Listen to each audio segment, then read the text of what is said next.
Et bonjour à tous, aujourd'hui on se rejoint pour une nouvelle vidéo où on va voir une attaque sur le protocole NTP. Alors NTP c'est l'acronyme de Network Time Protocol, donc le protocole de temps réseau qui, comme son nom l'indique, sert à gérer les horloges sur le réseau.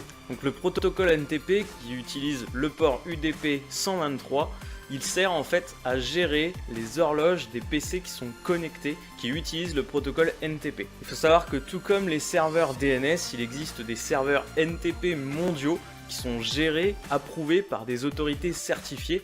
Par exemple, Microsoft dispose du serveur NTP à l'adresse time.windows.com. Et donc, tout comme les serveurs DNS, une personne mal intentionnée sur un réseau local peut très bien usurper l'identité d'un serveur NTP.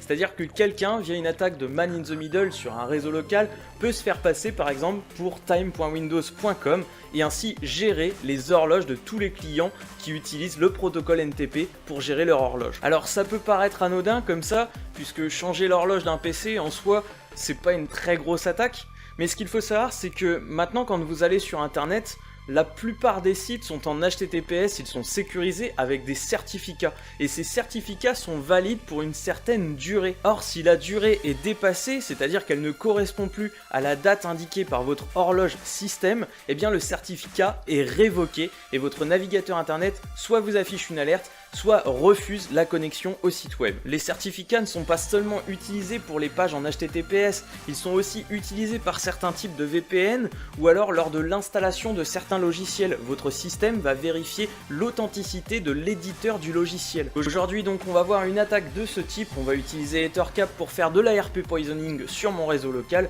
Je vais faire un peu de DNS spoofing donc sur le DNS de time.windows.com et on va voir qu'on peut changer l'horloge interne d'un Windows 10 distant. Je vous rappelle que tout ce qui va suivre dans ce tuto est réalisé sur un réseau local dont je suis l'unique propriétaire et que je ne vous encourage en aucun cas à reproduire tout ça autre part que dans un environnement de test. Donc comme je le disais, on se retrouve sur un réseau local donc avec notre Kali qui sera en 66.15 et une victime sous Windows 10, donc la dernière version de Windows 10, la 17.09, qui sera en 66.46.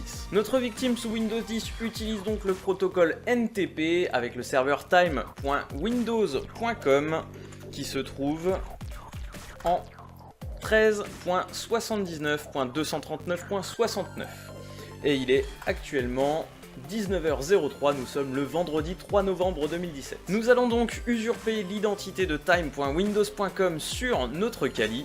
Pour cela donc, je vais dans ma console, je fais un sudo nano /etc ethercap ether.dns afin de modifier les entrées DNS d'ethercap.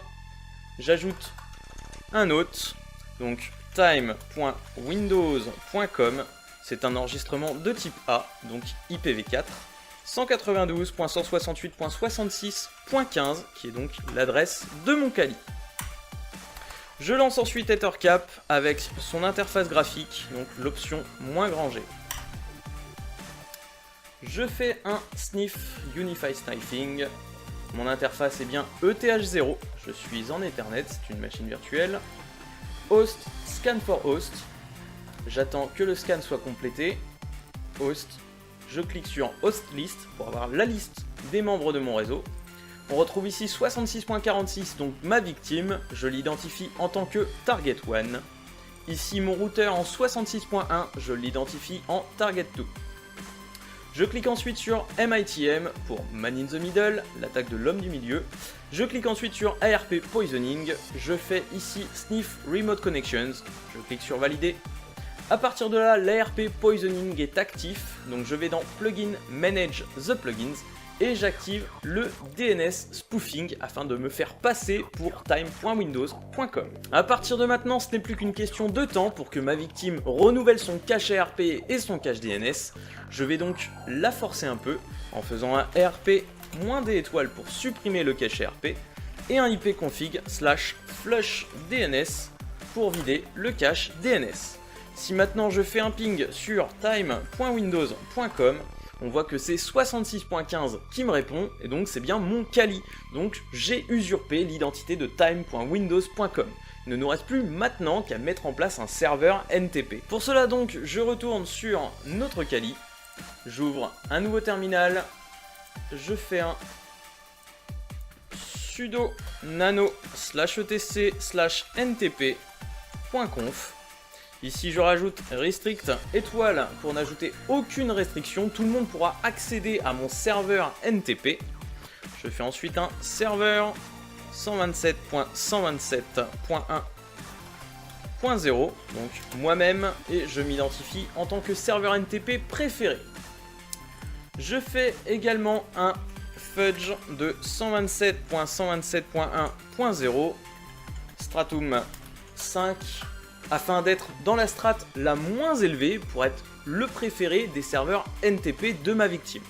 Et enfin un broadcast 192.168.66.255 afin de broadcaster mes émissions NTP sur tout mon réseau local. Je fais ensuite un sudo /etc init.d/ntp restart afin de relancer mon service NTP. Je peux vérifier que mon serveur NTP est bien lancé en appliquant la commande ntpq-p.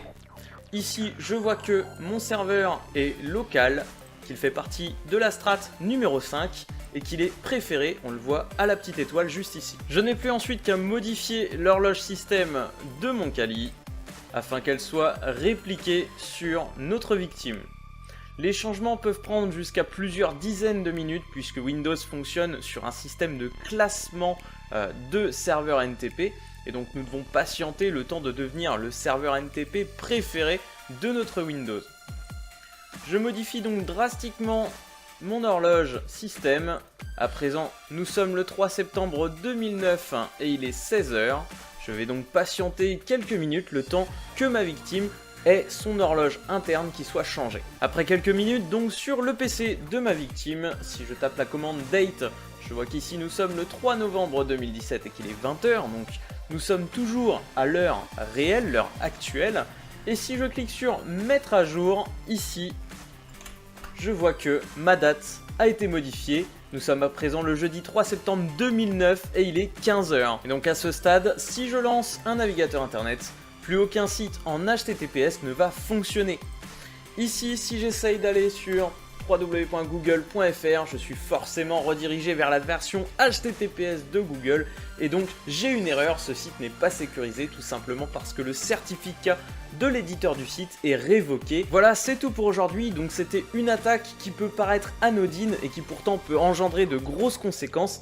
J'espère que ça vous aura plu, si c'est le cas, n'hésitez pas à mettre quelques petits pouces bleus, à vous abonner à la chaîne si ce n'est pas déjà fait. Je vous dis à très vite pour de nouvelles vidéos et d'ici là, portez-vous bien.